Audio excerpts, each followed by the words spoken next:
All right, so the human service pathway, I would have to say in my experience with students, this is the hardest sell for students. The human service pathway, just by definition, is professionals in human service tap into their desire to help other people, their compassion when assisting others. It's that internal drive that helps them do what they do. And I say we, it just kind of comes out of my mouth because that's the business we're in.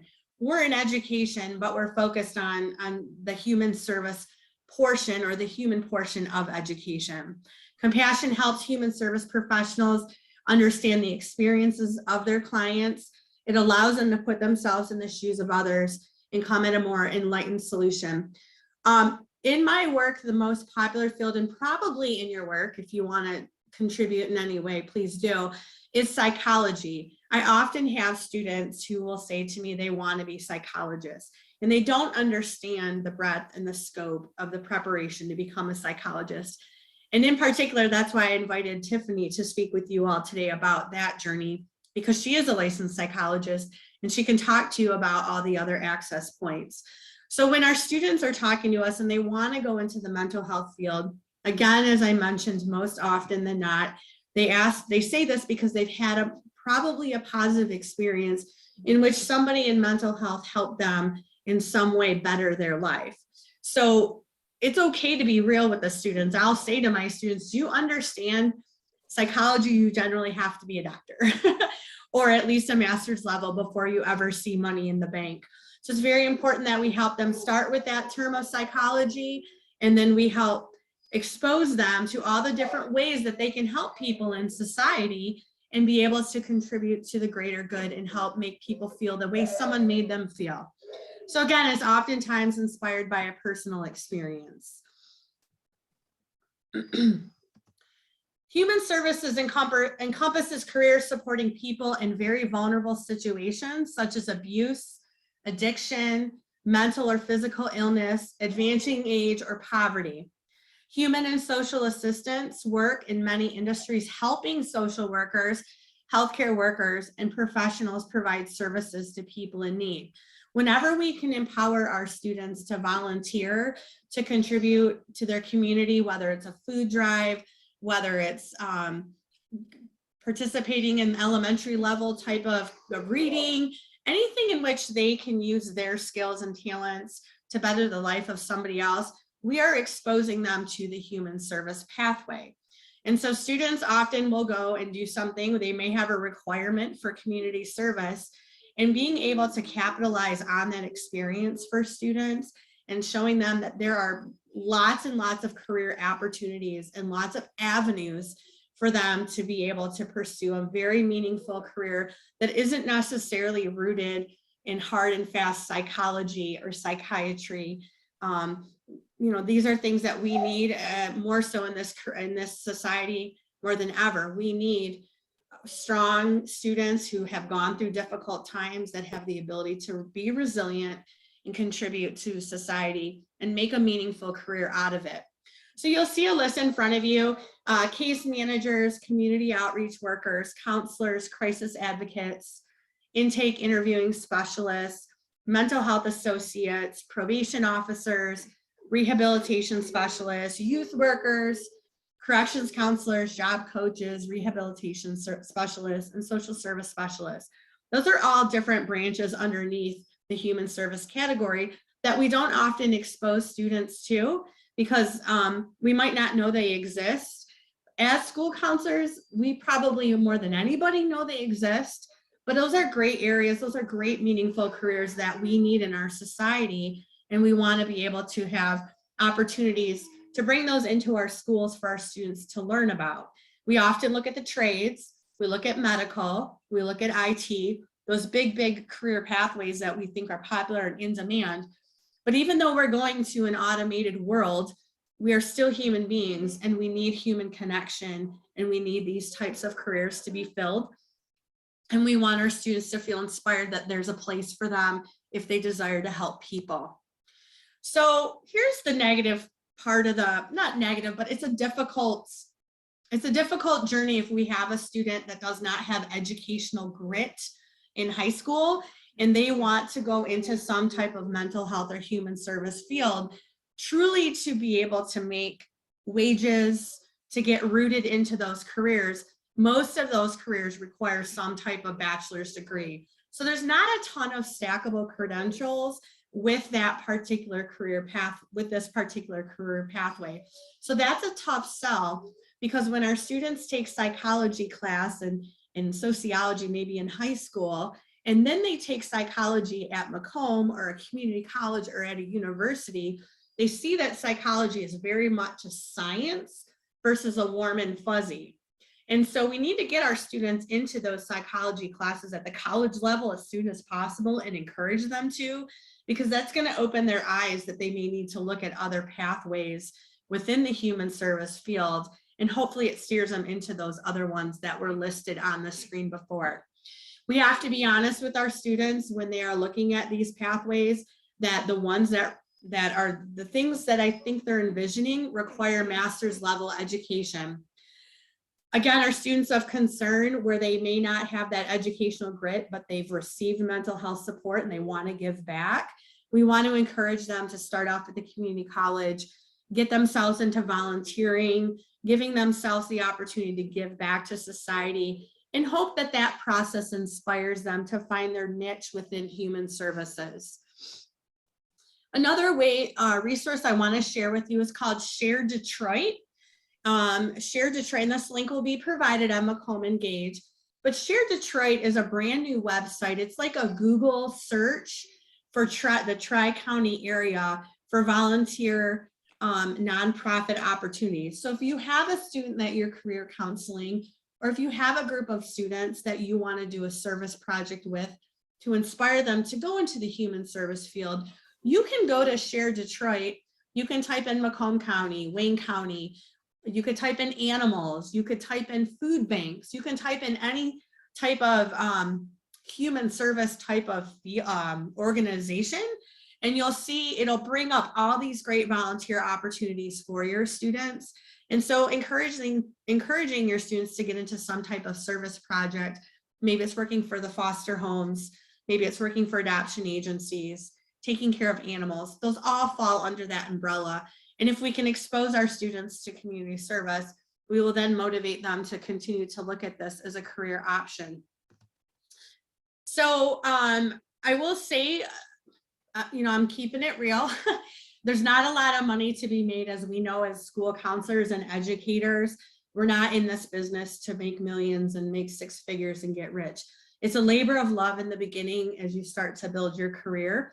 And I'm sure, as Marissa and Tiffany will share with you, they've gone through that same journey. If you look at My Next Move and you look at the career numbers and the different pathway data type of information that's out there, we see that social and human assistance, that entry level work, still requires a bachelor's degree.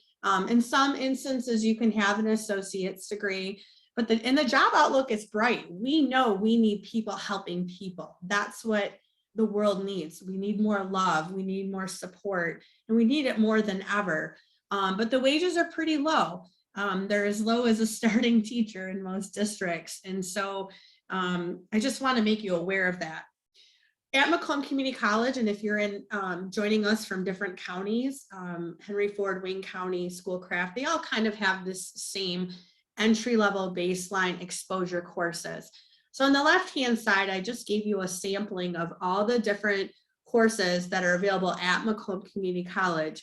And we want to make sure that when our students are exiting high school and they have that vision, that we encourage them to at least take one or two behavioral science courses right away in their fall semester. We don't want a student to take math, science, social studies, their gen eds, without choosing some type of elective that exposes them to what they want to spend the rest of their education studying. So you see at Macomb, there's a wide range of options. Some of them are entry level, where the student will have to take like intro to psychology first before they move on to abnormal or child growth and development, etc. But I want to show you, and I want to encourage you when you're coaching your students, that these are excellent courses that will give them real life exposure to the human service pathway and the type of education that they need to pursue. So another human service pathway to consider is employment agencies. We have lots of need for career counselors. We have lots of need for students to consider going into places where they're helping people find work. That is a human service. We have the ARC, which helps students or adults with developmental disabilities. So that is a great human service field. Michigan Works, Kelly, JVS, which is Jewish Vocational Services. So human services doesn't necessarily entail just therapy, but it's also, there's a huge area that is really, really in demand, which is employment agencies, where students can turn into job coaches and mentor people as they build their lives in their employment. We have food and nutrition agencies all around the Tri-County area.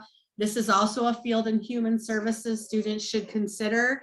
The Macomb County Senior Center, Meals on Wheels, Focus Hope, these are all paying jobs, and these are all great exposure jobs for students as they can basically go in at the entry level while they're deciding what lane they want to continue their education in. And a lot of these, our students can volunteer immediately now, and they're able to get that real life exposure to these human service fields. We also have an entire different lane in human services for legal and victim assistance programs. The Michigan Department of Corrections has many, many human service jobs for rehabilitation of offenders, helping offenders with education. There's all sorts of different outpatient services through the Michigan Department of Corrections that we would consider in the human service field. The juvenile justice program includes probation officers and all those different types of victim rights advocacy and things of that nature. So there's an entire field here for your students to consider if they're looking at criminal justice, but they don't want to necessarily be a police officer or an attorney, but they also want to work in that line in some capacity.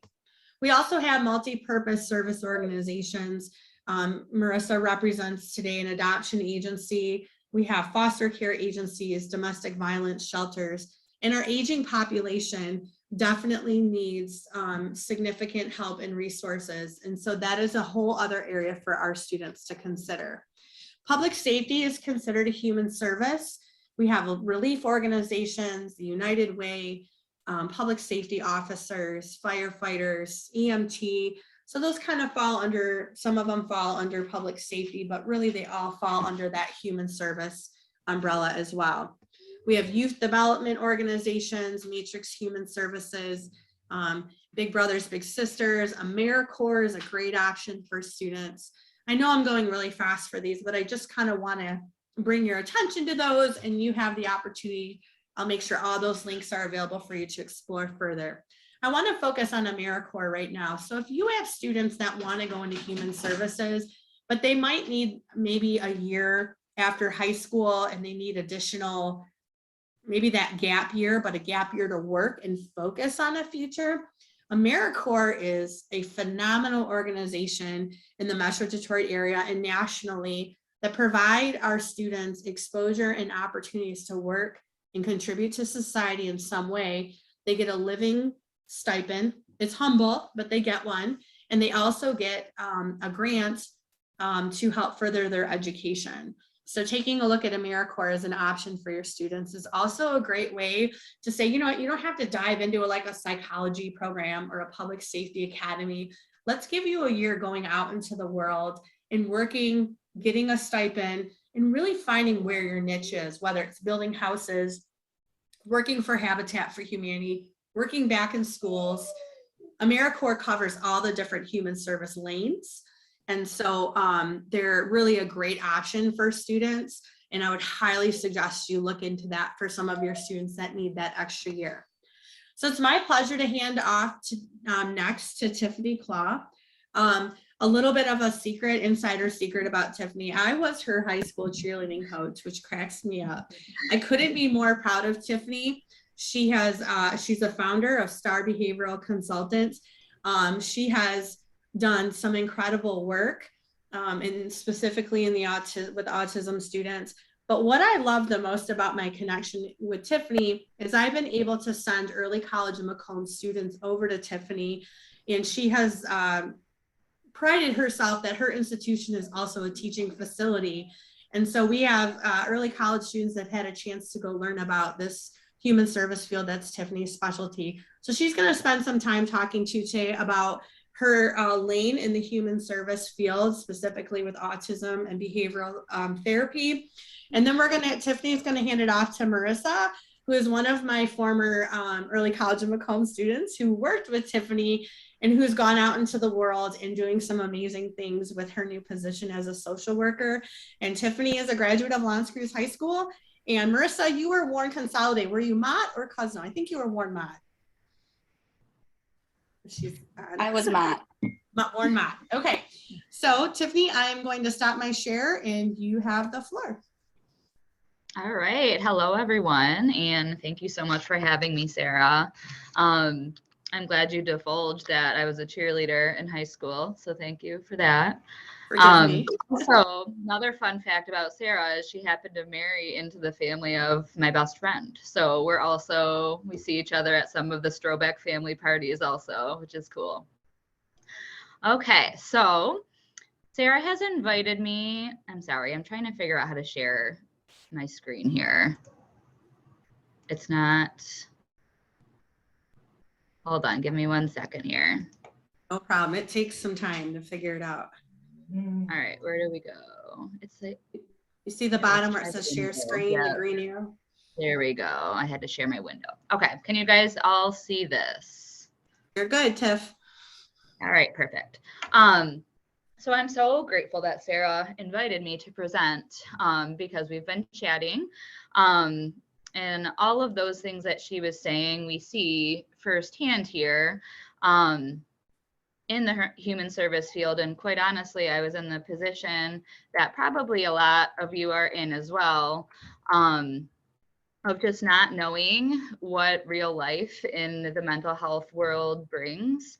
And also, you know, my path was, I started off just knowing that I wanted to do something that was out there to help. So my initial thought was that I was going to go into teaching. I loved kids, have always loved kids, knew I wanted to do something with kids. So it was a matter of figuring out what exactly I wanted to do to be able to do that. So right after high school, I went to Oakland University because they had a great teaching program there. And as I was taking my intro courses and just kind of talking to counselors, I decided that that might not be the best path for me. So I did decide, I took some psychology courses, which again, I know is probably the same boat that a lot of you are in. And I fell in love with it. And I think just the science, like you talk about, Sarah, is so cool and interesting. And so my second thought was, okay, cool. I'm going to be a child psychiatrist because that had the best of both worlds. I loved psychology. I loved kids. And that sounded like the best option after Googling, of course, because honestly, we did not have this career path thing like you have. So it's really cool that you're doing that, Sarah, because I felt like, you know, I was a lost soul a little bit because I had no idea what options were out there. So to have presentations like this and to educate people on what's available to new grads is super cool. So kind of just after starting my journey on becoming my child psychiatrist that I wanted to be. And then again, Google, with that, if that was even around 15 years ago, then I looked into the psychology route. So I guess the biggest lingering difference being I would have more face-to-face time with kids. So I transferred to Western, quite honestly, because my friends went there, not because I was focused on my perfect education in the psychology world. So I did that my sophomore year, continued on my psychology journey. And throughout your program at Western, you have to do a practicum. So it just so happened that my practicum was in behavior analysis, and Western has a very heavy focus on that, which again, going into this, I had no idea what behavior analysis was. So my practicum was in a preschool classroom, which now in the MISD world would be known as an ECSE classroom. Back when I went, it was an ECDD classroom. So most of the kids had autism in the class. It was 0 to 4 were the age groups that I worked with. But I just absolutely fell in love with it. Like the second I did it, I was like, this is exactly what I was looking for. It was that combination of being able to be a teacher because I was teaching kids skills one-on-one. I was able to use the science that came with what I learned in the psychology realm. And I was helping people. So it was super rewarding in that we saw such measurable results with our kids in just a short time that I was there. So at that point, I kind of was like, okay, well, this is what I want to do with the rest of my life, and looked into what I needed to do to make that happen. So I did decide to go straight through for my master's. I did apply, and actually at the time there was only 5 programs for ABA in the nation, Western being one of them and one of the first ones in the nation.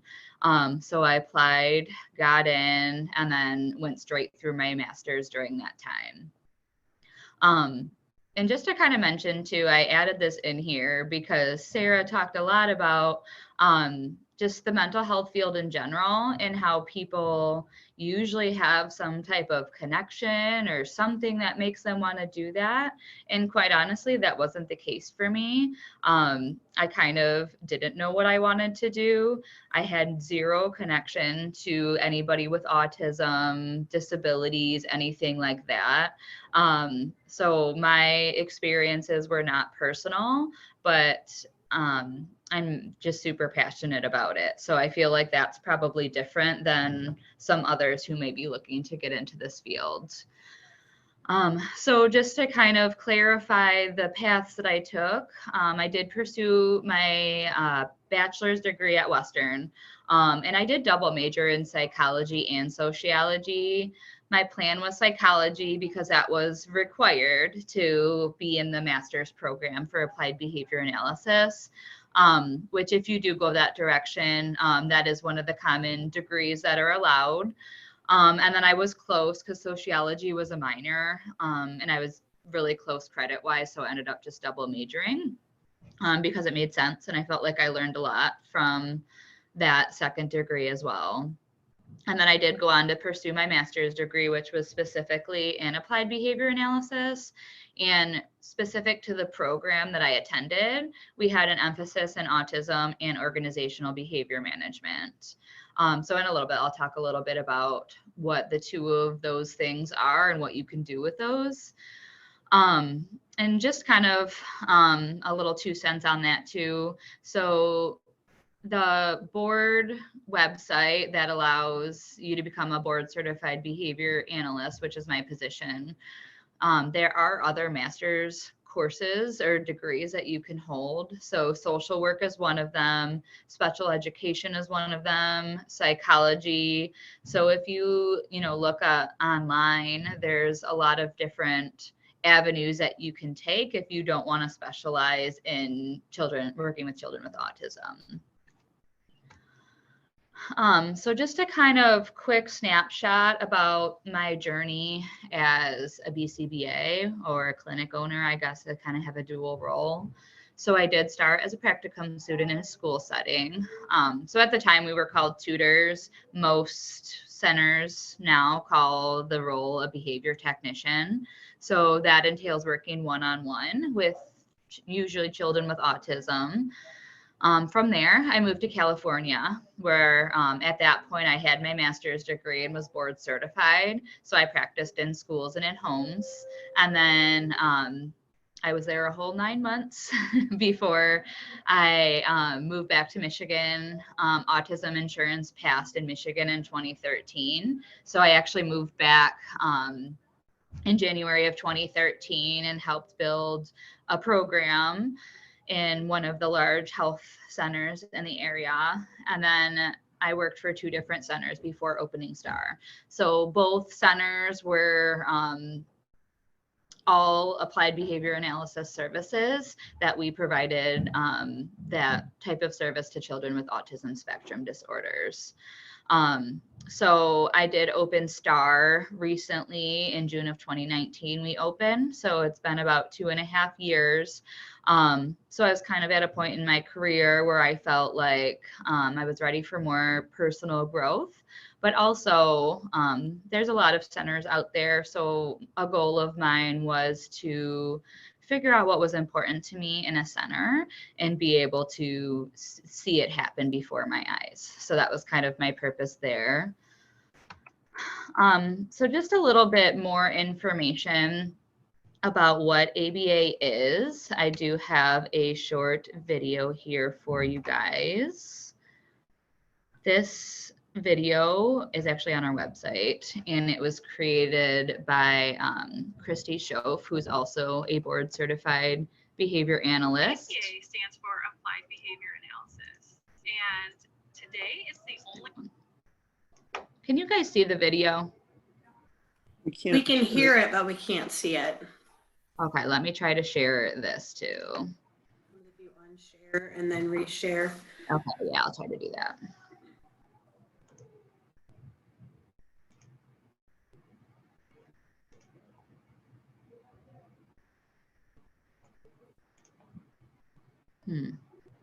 It's not popping up as an option here. Oh, wait. I can post it on the website too. So if you want to, oh, there you go. Only empirically validated treatment for autism spectrum disorder. And the therapy entails a behavior technician who would work one-on-one with a client, focusing primarily on their individualized goals. And those goals would be developed by a board certified behavior analyst who assesses the child and works directly with families and other people in the child's life, like a teacher or speech therapist, to come up with a comprehensive plan that makes sense for the family and the child.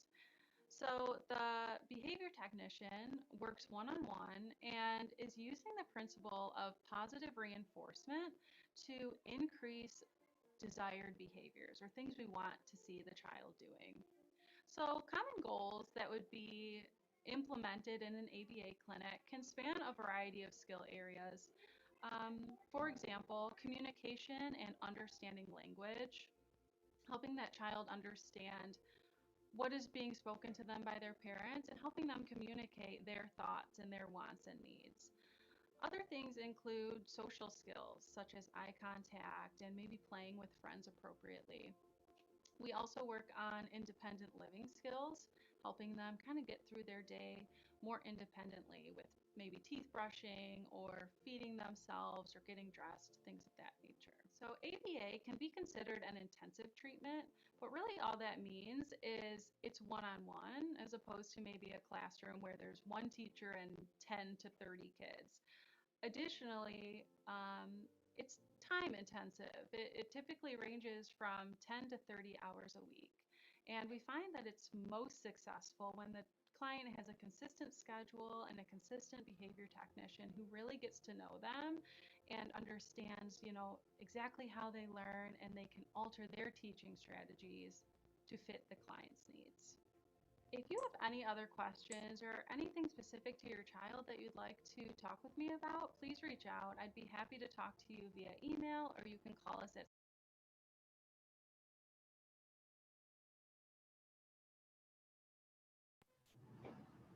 Okay, so that was just kind of a brief overview about what ABA is. So this is a very common therapy for children on the autism spectrum. So kind of segueing into the next conversations here is some general information about what you can do in the field of ABA. So again, autism is probably the most common, especially in the state of Michigan, because it's, as most of you probably know, the prevalence of autism continues to increase. And typically, as a recommendation. So if they get a comprehensive evaluation and they say, yes, you have autism, typically ABA, speech therapy, occupational therapy, and physical therapy are those services that are recommended for those kids.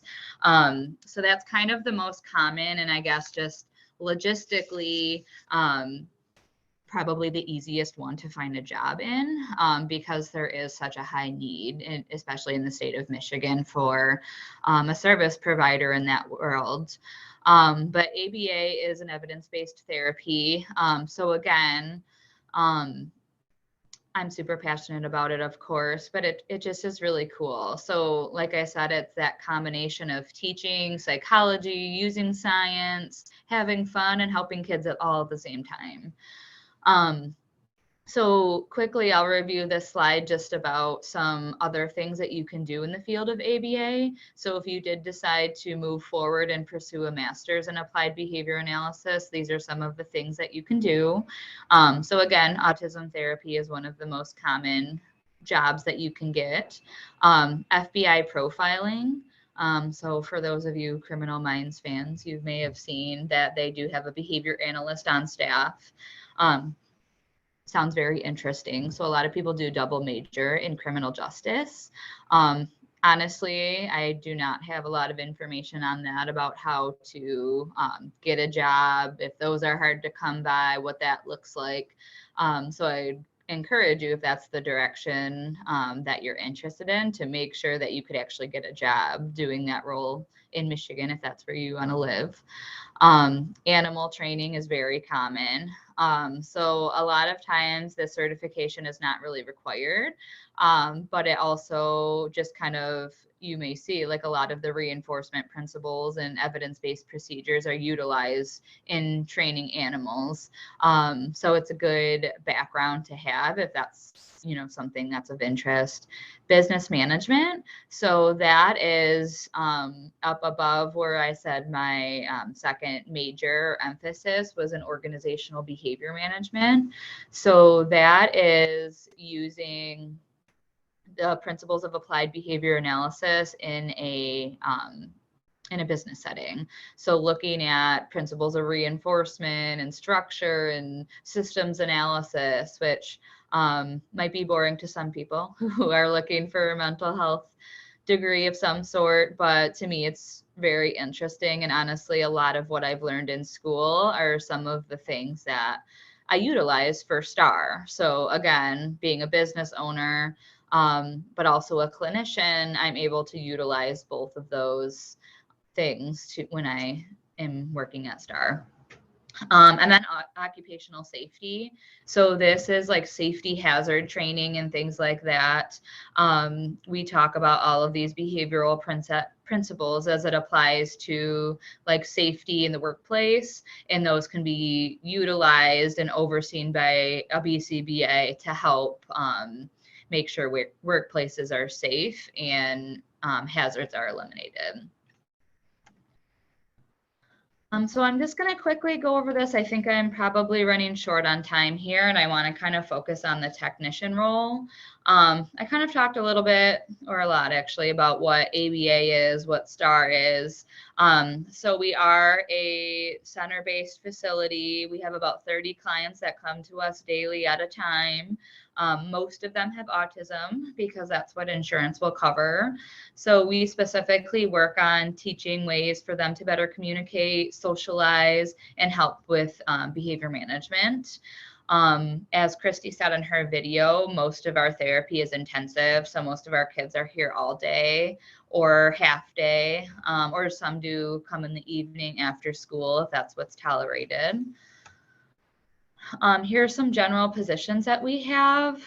So we have a clinical director, which is me. We have 6 board certified behavior analysts on staff. One of those is me as well. So that's the master's level role that you can aspire to go to schools. It's typically your 4 years of bachelor's and 2 years of master's. We have a technician supervisor, clinical assistants, which are those students who are in school, need direct experience and field work experience, lead behavior technicians, and registered behavior technicians. So that's kind of what I'll focus on. So that's me. I do the boring stuff here. BCBA. So like I've kind of talked about already, that requires a master's degree in applied behavior analysis or those other ones that I mentioned. You do have to pass a board exam. So that has to be done before you're able to oversee caseloads. So general role of what a BCBA entails is managing a caseload of clients. So you may have 10 to 12 kids that you're overseeing, and you're responsible for directly supervising those, doing their evaluations, writing their goals, troubleshooting progress, and training the behavior technicians is a big part of what you're doing. You're also meeting with the families and providing any parent training that's relevant to help the skills that we're working on here transfer to the home setting. So there's a little snapshot of the typical day in the life. And then behavior technicians. So again, this is a role that you do not need any type of degree, or I guess I should say it's not required to be able to practice as a technician. So this is an awesome entry-level position for anybody who's looking for something in the mental health field. And I guess just for me, here's a little snapshot of the role, but kind of just to go back to this for a minute here. So a bachelor's is not required, but we do, I mean, for me personally, with what my mission and values are at STAR, I just feel very strongly that somebody's personality means more than a degree. Like, yes, you learn a lot about psychology throughout your bachelor's coursework, but nothing is going to train you to be passionate about working with kids. And I feel like if we're good at our jobs as BCBAs, we should be able to adequately train anybody without experience in ABA principles, because it's a science. And if we can't, then we're not doing our job well.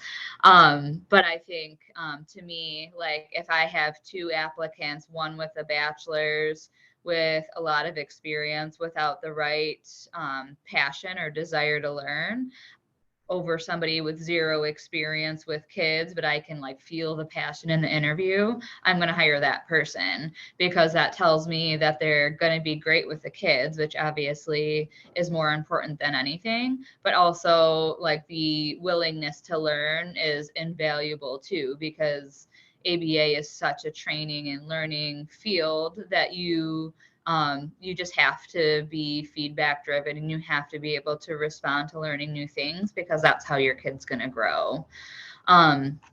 So specifically at STAR, which again might not be the norm at other clinics, some require a bachelor's, but we personally do not. Like I said, I just feel like the personality and mentality is a lot more important than the degree. So here's the main roles of what you would be doing as a behavior technician. So your main function would be to work one-on-one with the kids. So the BCBA would write some goals, usually like 10 to 15 things that you're working on, and you would work with a kid for like 3 hours at a time and implement those goals. And then here's just some other things. Marissa, I tried to get a picture with you in it, so I think you're in there somewhere. These are some things that we look for when we're hiring for RBTs. Love playing with children, know how to make play fun and aren't afraid to be silly, kind and empathetic, thrive in a team atmosphere, great at communication, organized, multitasker, patient, professional and reliable, and eager to learn. So all of those things are super important just in helping, again, like that willingness to want to learn new things is going to be very invaluable in this world. And then kind of as I talked about before, the future of RBTs. So a lot of people right out of high school who either are taking a gap year or are going to school at the same time as working can practice as an RBT throughout their entire school career. So Marissa, for example, started here right before she was going to be starting her master's. And then she just worked throughout her master's. And then once she graduated, she moved off to get a job in her field. So in general, RBT positions are usually entry level, but here are some things that we commonly see people do after.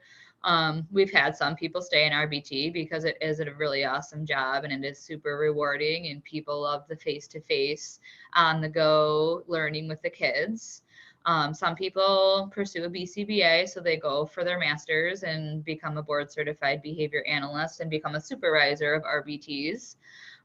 Some people aspire to have a higher level position at the clinic. So we have those other roles like the technician, supervisor, lead technician roles that people can shoot for if they don't want to go for their master's but want to move up in the company. Social work, speech and language pathology. So I didn't mention this, but we do have speech and occupational therapy here as well. So we actually have, I think, 4 right now who are going on the speech track, but are practicing as RBTs because that's very valuable experience. And they're also able to shadow the speech people here when they have breaks and such. OT, again, kind of same situation as speech. We do have a couple of people who work here who are on that path as well. And then teaching.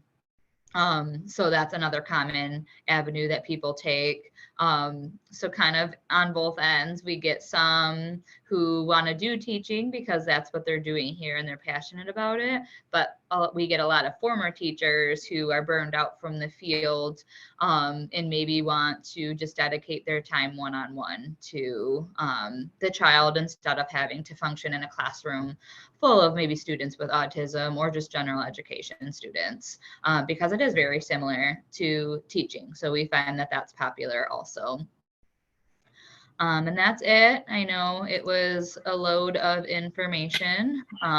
So I do have my contact information, and sounds like Sarah is recording this. So my email is in there if anybody wants to shoot me an email if you have specific questions about the positions. Thank you, Tiffany. For the sake of time, we're going to move right on to Marissa. Great work, Tiffany. I'm so proud of you. I'm going to, at 9:30, put the sign out link in the chat, but please stay on. And Marissa, take the time that you need. We're excited to have you. So Tiffany, if you want to unshare your screen so Marissa can have the floor. Hi, everyone. Thank you, Ms. Strobeck, for inviting me to talk here. As everyone has kind of mentioned, Ms. Strobeck was actually my advisor back when I was in early college. So from the time I was a junior all the way until, well, actually a senior, because then you changed roles for my last year. But I will mention you later on how I got to this role that I'm in now. And I did also work with Tiff, and I've loved Star, which I will mention that as well. So basically to start off, like I said, I started off in early college in Macomb as a junior in high school. Going into that, I didn't really have a full idea of what I wanted to do.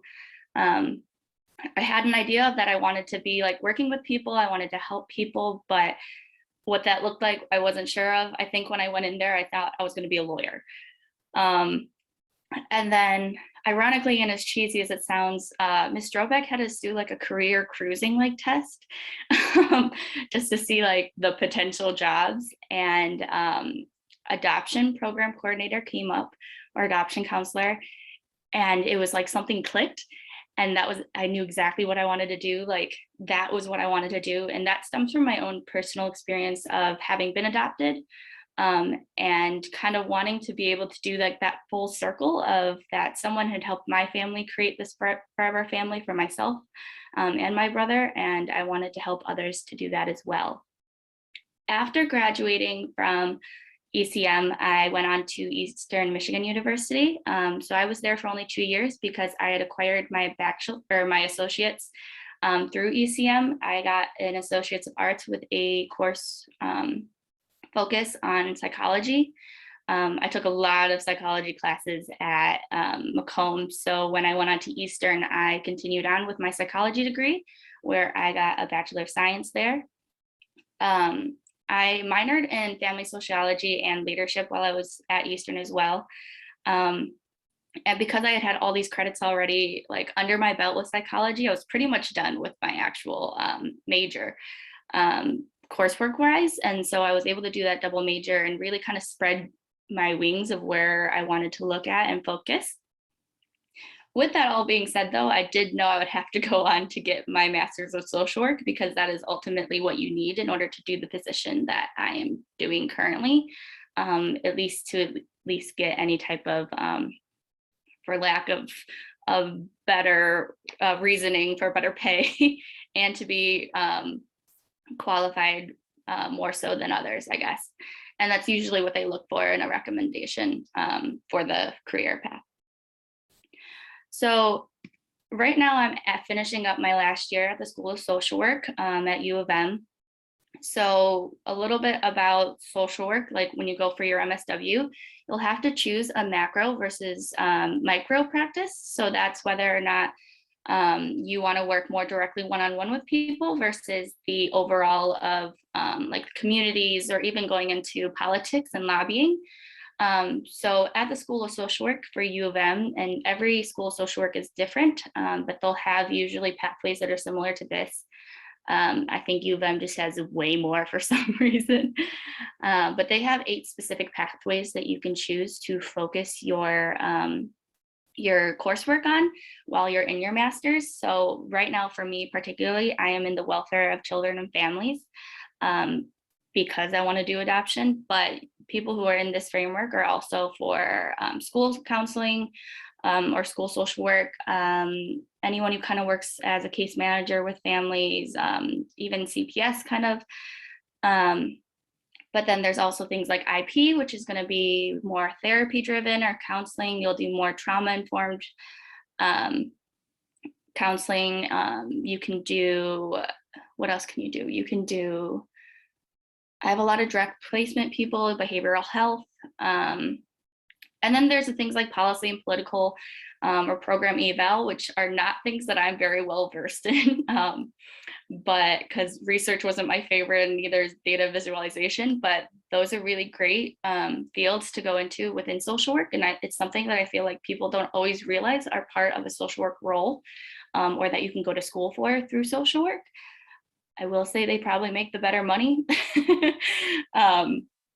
because they're looking at the efficiency of companies, or are doing the politics and going into lobbying and going into the communities to try to make those changes in laws, or things like that. For your MSW, you will also be required to do field placements.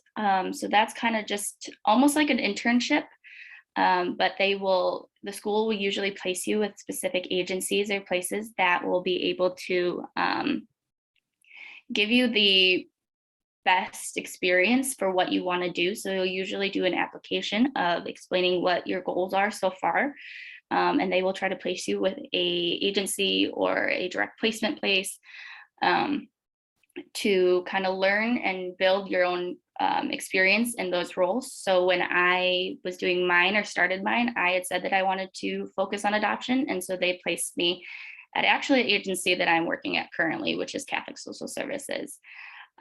This is required for most programs. I can't remember the exact field hour needed, but I know throughout the year, like this year, the semester, I need over 200 hours for one semester. And last year, so I think it's, I believe, like 600 hours total, which then can help you in the state of Michigan to qualify for your limited license in social work.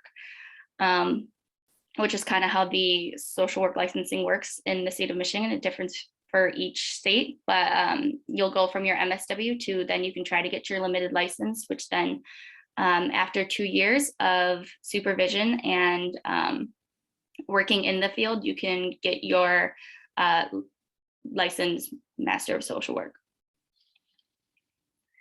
So as Tiff mentioned and Ms. Strobeck, I did work as a behavior technician actually during my undergrad and after my undergrad, which when I was in undergrad at Eastern, I started at the ACC, which is affiliated through the school. And then following moving back closer to home, I started working at STAR right when they kind of started to open. So it's been really, really awesome to see them grow, and STAR is an amazing, amazing place to work.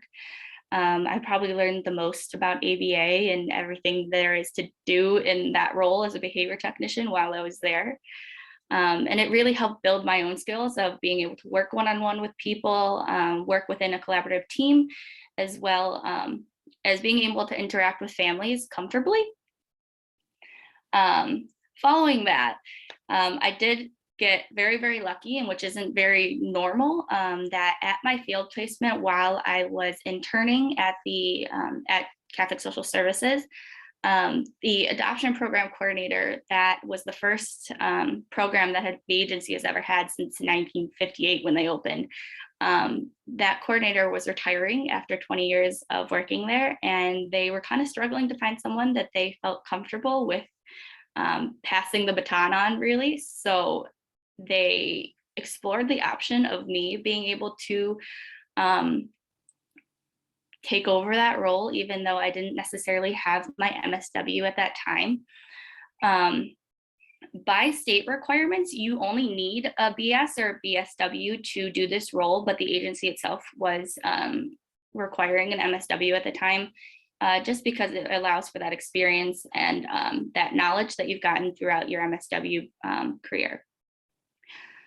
So a little bit about Catholic Social Services of Washtenaw. It is a multi-service agency, so they have things like behavioral health. So that's where that IP will look at. And they'll do one-on-one counseling. They also have senior services, so they help the older adults within the community get resources and make sure that they're getting the needs that they have or need. And then there's family and children within the agency as well, which that is where I fall under, which I do newborn direct placement adoptions, but we also have foster care for both licensing to just foster care as well as to adopt through foster care. We have a thing called Nurturing Families, which is basically a support group for mothers who are, and even fathers, but most of the time it is mothers that have children under the age of 5. And then we also have pregnancy counseling, which any women that are pregnant within the community can get services for pregnancy counseling, which helps give them support and resources regardless of whatever plan they choose. My role as the adoption program coordinator is to assist potential adoptive families to become both prepared with the knowledge that they need when it comes to a transracial adoption or Medicaid or anything that has to do with that, as well as become licensed within the state of Michigan. So that's making sure all the logistic little parts are going. There, I just kind of work directly with the families and learn their things and life stories. And both the school of social work and my experience as an ABA tech has really helped me to be able to do that one-on-one with people and feel comfortable talking to whoever. I also get the great experience to go into hospitals when there are babies and to do those placements, as well as I can do outreach within the community to kind of let people know that we have these programs. And I work side by side with our pregnancy counselors, which is typically where we get our birth mothers. So I think I went through everything because I know everyone kind of wants to get out at 9:30 and I wasn't trying to keep people over. Marissa, what is your, how old are you? Just share with them. Oh, so I am 23 and will be 24 in February. Because of early college, I graduated with my undergrad a year earlier than planned and even took a gap year before starting my MSW. But having all the experience that I've gotten both through jobs and education has kind of really projected me faster than say some of the people that I guess go the normal pathway. of education. So yeah, I'm a bit young. It's fantastic. And you're a program director. I couldn't be more proud of you. I couldn't be more proud of Tiffany and the work that you guys are doing to, just the time you took today too, to help us counselors understand that there's all these different lanes that we can encourage our students to travel in. And the proof is in you, Marissa, and how you used your own personal journey now to make the world a better place and assist families with such a difficult journey. So I'm so proud of you. And I want to thank everyone for joining us today.